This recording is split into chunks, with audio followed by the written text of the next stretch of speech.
Makanya kita tidak lagi diselamatkan oleh karena kehebatan kita, tapi kita sekarang diselamatkan secara nyata oleh karena iman kita kepada Kristus itu.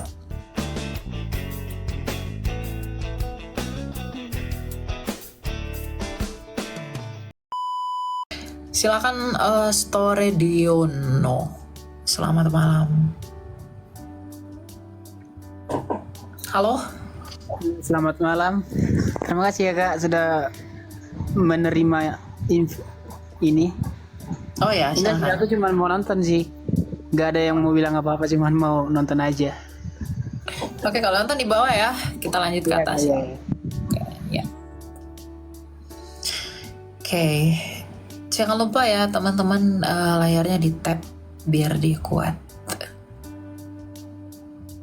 Ya. Saya nggak minta Anda kirim koin, saya hanya minta Anda tap-tap layar aja. Biar roomnya kuat.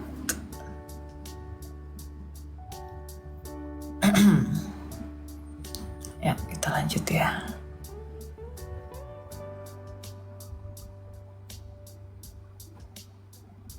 Ini siapa nih? Silakan Giannini. Malam. Oh iya, selamat malam Kak. Ya, malam. Silakan Pak, ada yang mau ditanya? Baik, nama saya Giannini, saya dari Timur Leste Pak.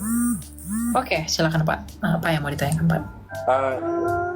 Saya ini tanyakan waktu Israel dulu masih perjanjian lama kan mereka kan masih taat hukum Tauratnya.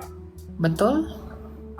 Ya, tapi sekarang di perjanjian baru itu kan Yesus juga taat juga di hukum Taurat. Terus kenapa waktu kita sudah Kristen yang sudah ikut Tuhan Yesus, kenapa kita tidak ikut ini hukum Taurat lagi? Ada satu lagi gereja yang namanya Messianic Kristen. Mereka percaya Yesus tapi masih taat yang hukum Taurat itu aja saja. Oke.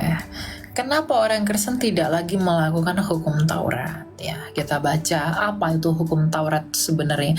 Apa sih esensi Taurat itu sehingga Taurat itu ada? Di mute dulu ya. Oke. Nah, di dalam Galatia 3 ayat 24 dan 25 dikatakan begini. Jadi hukum Taurat adalah penuntun bagi kita sampai Kristus datang, supaya kita dibenarkan karena iman. Sekarang iman itu telah datang, karena itu kita tidak berada lagi di bawah pengawasan penuntun. Artinya, hukum Taurat itu adalah penuntun bagi kita untuk menjemput kasih karunia, di mana Tuhan memberikan hukum Taurat itu untuk memberikan kita gambaran bahwa kita adalah orang yang sangat berdosa menurut hukum Taurat, yang dengan keberdosaan kita itu kita sadar dan kita mengaku bahwa kita nggak bisa berbuat apa-apa kecuali karena kasih karunia Tuhan. Jadi hukum Taurat itu adalah penuntun kepada kita untuk menjemput kasih karunia. Hukum Taurat itu mendakwa kita, hukum Taurat itu menunjukkan kepada kita bahwa kita adalah orang-orang berdosa yang harus dihukum mati oleh karena dosa kita. Yang dengan demikian kita nggak bisa berbuat apa-apa untuk lepas dari semua dan sanksi hukuman itu. Nah, dari hal itulah Tuhan mau memberitahu bahwa di suatu masa anak tunggalku akan kuberikan sebagai tanda kasih karuniaku. Yohanes 3 ayat 16. Makanya dalam Yohanes 3 ayat 16 dikatakan, karena begitu besar kasih Allah akan dunia ini sehingga ia mengaruniakan anaknya yang tunggal, supaya yang percaya kepadanya tidak binasa melainkan beroleh hidup yang kekal. Jadi hukum Taurat itu adalah penuntun bagi kita, penuntun untuk menjemput kasih karunia itu. Hukum Taurat adalah cermin, agar di dalam cermin itu kita sadar kita orang berdosa, kita nggak bisa berbuat apa-apa kecuali oleh karena kasih karunia Tuhan. Makanya dikatakan sekarang iman itu telah datang, karena itu kita tidak berada lagi di bawah pengawasan hukum Taurat. Jadi kita nggak lagi di bawah pengawasan hukum Taurat karena kasih karunia di dalam iman sudah dinyatakan. Nah lalu Elia, bagaimana dengan Tuhan Yesus? Mengapa dia melakukan hukum Taurat? Tentu saja dia melakukan hukum Taurat. Kenapa? Agar ketidakberdosaannya Tuhan Yesus di dalam hukum Taurat menunjukkan bahwa dia adalah yang sempurna. Hukum Taurat menunjukkan bahwa Yesus adalah tidak berdosa. Makanya dalam Galatia 4 ayat 4 ya, Galatia 4 ayat 4 dikatakan bahwa ia takluk kepada hukum Taurat. Penulis surat Ibrani mengatakan imam besar kita adalah imam besar yang tidak berdosa. Artinya hukum Taurat itu tidak bisa mendakwa dan menuduh bahwa Tuhan Yesus itu berdosa. Maka di dalam ketidakberdosaan Tuhan Yesus di dalam hukum Taurat itu membuat dia membenarkan kita yang berdosa ini. Maka kebenarannya Kristus yang menurut hukum Taurat tidak berdosa itu membenarkan kita di dalam kasih karunia yang menurut hukum Taurat itu berdosa. Jadi hukum Taurat itu adalah cermin untuk menunjukkan siapa yang berdosa, siapa yang tidak berdosa. Bagi hukum Taurat seluruh dunia ini, seluruh keturunan Adam itu berdosa, tapi hanya satu yang tidak berdosa menurut hukum Taurat, yaitu Tuhan Yesus. Maka di dalam ketidakberdosaan Kristus, ia mengorbankan nyawanya untuk menggantikan nyawanya kita yang seharusnya mati di dalam kutuk.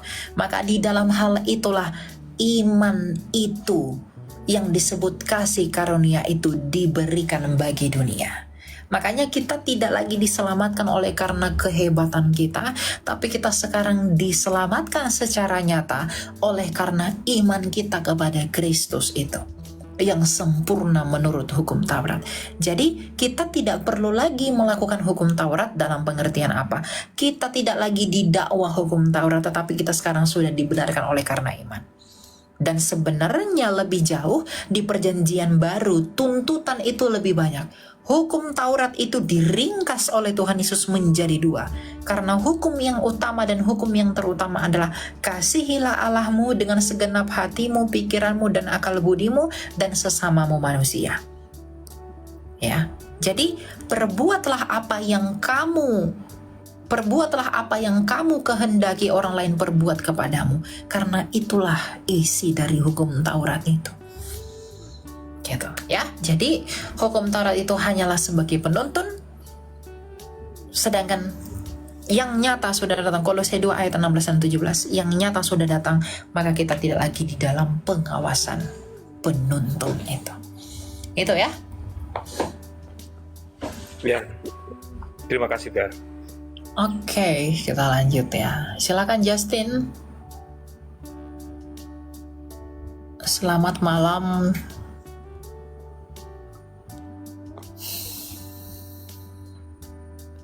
Halo? Nggak ada ya?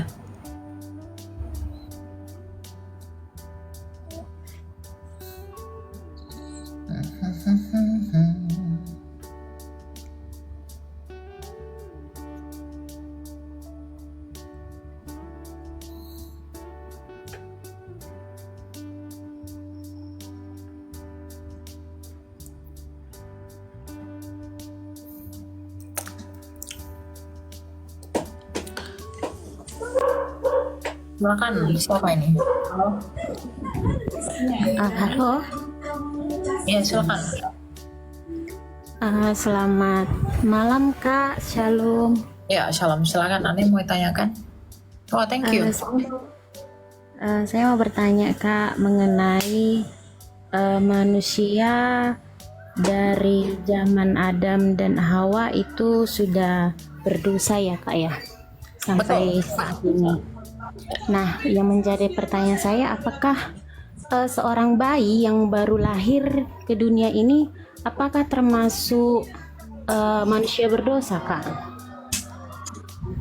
Ya, bayi itu sudah memiliki natur dosa meskipun belum melakukan perbuatan dosa. Sama seperti anak singa yang lahir itu sudah buas. meskipun belum melakukan perbuatan buas. Kebuasan anak singa itulah yang akan membuat dia melakukan perbuatan buas suatu hari nanti. Dosa yang di dalam bayi itulah yang membuat dia melakukan perbuatan dosa nantinya ketika besar. Jadi dosa itu adalah natur. Jadi bayi yang lahir sudah berdosa meskipun belum melakukan perbuatan dosa. Karena dosa itu kuasa. Dosa itu adalah natur yang membuat dia menyeleweng dari ketetapan Allah. Begitu. Ya. Oke Kak, terima kasih Kak. Oke, ada lagi yang mau kamu tanya? Nggak ada Kak, cuma itu aja. Shalom Kak. Ya, sip. Shalom.